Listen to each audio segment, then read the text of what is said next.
Olá pessoas, tudo bem com vocês? Sejam muito bem-vindos aqui a mais um vídeo no canal favorito do George R. R. Martin, episódio número 5 de O Cavaleiro dos Sete Reinos. E meus amiguinhos, Game of Thrones não tem final feliz, não é? O universo de Gelo e Fogo, ele é cruel e neste episódio nós nos despedimos aí do queridíssimo Enéas de Westeros, né? O nosso grande Baelor Targaryen, o rei que nunca foi, né? Em House of the Dragon, a gente tem a Rhaenys, a rainha que nunca foi, e aqui a gente tem o Baelor, o rei que nunca foi, que poderia ter sido, né, sem sombra de dúvidas, o melhor rei de Westeros. Seu reinado poderia ter superado até o do Jaehaerys, mas infelizmente, né, a honra o mandou duelar para defender o Sir Duncan, e esta mesma honra foi o motivo do seu fim. Então, sem mais enrolação, se você é fã das Crônicas de Gelo e Fogo, já senta o dedo aqui no like, se inscreve no canal para acompanhar todos os nossos vídeos do universo de Game of Thrones. O episódio já começa com o Príncipe Baelor tomando as rédeas ali, né, e incentivando os seus companheiros. E como eu havia dito no episódio anterior, temos aí um grande paralelo entre ele e o Oberyn Martell. Lá em Game of Thrones a gente tem o Oberyn dizendo: hoje não é o dia da minha morte, corta, morreu. E aqui a gente tem o Príncipe Baelor dizendo: não vão morrer, corta, e morreu. Ele explica pra rapaziada que pode deixar os mantos brancos com ele, né? Ou seja, a guarda real deixa com ele porque, por juramento, nenhum membro da guarda real pode ferir um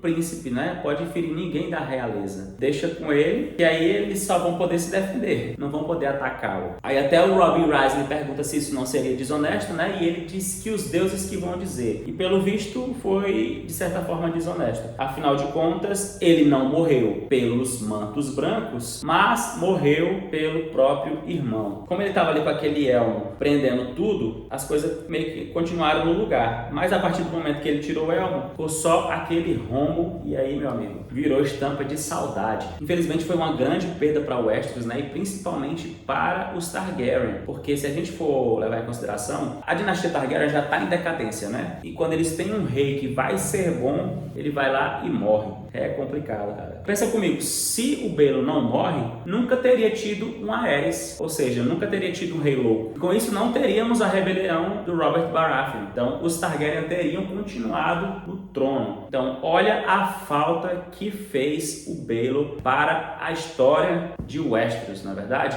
E o mais triste disso tudo é porque foi o próprio irmão quem o acertou. Mas não foi de propósito. Eu vi o pessoal falando: ah, esse Maker é um filho da puta, não sei o quê. O Maker, ele é turrão, assim, mal-humorado, mas ele amava demais o irmão dele, né? É o Martell e a Bigorna. Os dois viviam junto, pra cima e pra baixo. Graças aos dois trabalhando ali juntos, né? Eles venceram a batalha do Capim Vermelho, né? Que a gente vê no flashback lá. Quando o Baelor morre, o Maker fica extremamente desolado, cara, porque ele nunca quis ser rei no lugar do seu irmão. Tudo que ele queria era ajudar o irmão dele. Então, nos livros é retratado que os dois morreram ali. O Maker sentiu que ele morreu junto com seu próprio irmão ali naquele dia. Nunca mais ele sorriu de novo. E não foi de propósito, porque a gente tem a cena lá, né? Ele tá lá lutando, só que em um certo momento o Duncan tá batendo no Aerion, que é filho dele, né? Ele corre: meu filho, meu filho, meu filho, e vai batendo assim todo mundo para conseguir e defender o filho dele, né? Porque o sangue puxa, não tem para onde correr. Claro que ele vai procurar defender o filho dele. Então, numa dessas ali, ele deu uma catracada na cabeça do pobre do Baelor. Game of Thrones não tem final feliz. A gente não pode se apegar a nenhum personagem porque simplesmente o George R. R. Martin mata todos eles. É uma pena, né? Infelizmente perdemos aí o nosso querido Baelor Targaryen, virou estampa de saudade. Que mundo é esse tão cruel que a gente vive? A covardia superando a pureza.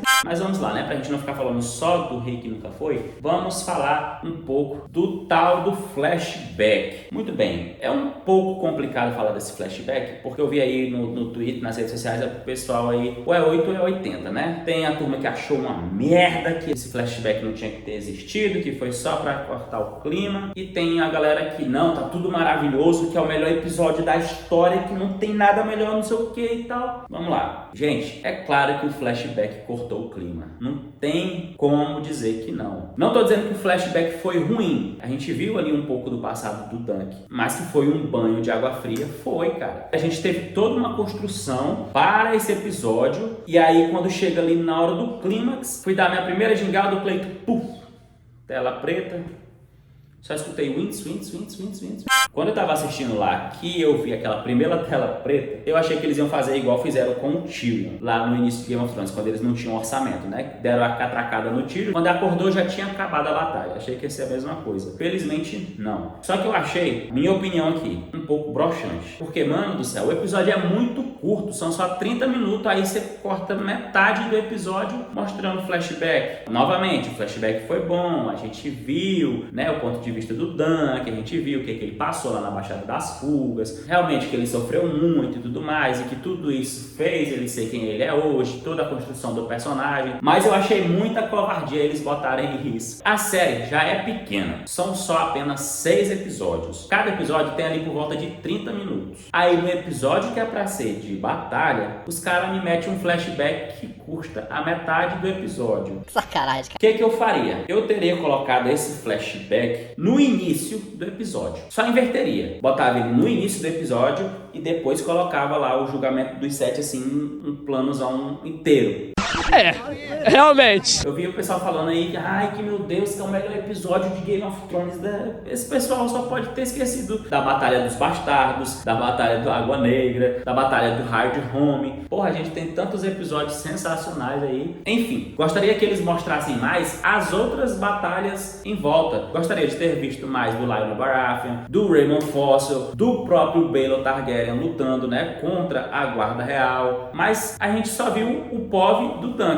Que tá fiel nos livros, porque no livro também não tem muita descrição e tal, mas aqui é audiovisual, cara. São mídias diferentes. Precisa reter a atenção. Eu senti que faltou das batalhas em volta. A gente viu o Duncan lutando lá contra o Aerion, beleza. Foi porradaria até umas horas, chão, lama, porrada. O Duncan resiliente, apanhou e levantou. Mas seria muito melhor, tipo assim, uma coisa não elimina a outra. Não tem por que eles não mostrarem os outros. Dá pra ter mostrado um pouquinho mais do Raymond Fossilway, porque ele ficou com raiva do seu primo lá, que foi traidor, foi filha da puta no episódio anterior, e ele criou uma nova casa pra ele. Ele mudou o símbolo da casa dele lá com a maçã verde. Enquanto o outro lá era vermelha, ele é a maçã verde. A gente podia ter visto o Baelor explicando um pouquinho mais. Olha, é assim que funciona essa batalha aqui. Se um dos dois morrer, acabou a luta. Se um dos dois se render, acabou a luta. Não tem por que cortar os outros, esquecer, porque senão teria deixado só o julgamento por combate tradicional, no X1. Mas não são 7, então mostra a porra dos 7. Aí se eu falo isso, aí a galera vem falar, ai, que tu não é fã, que não sei o que tá criticando. Pô,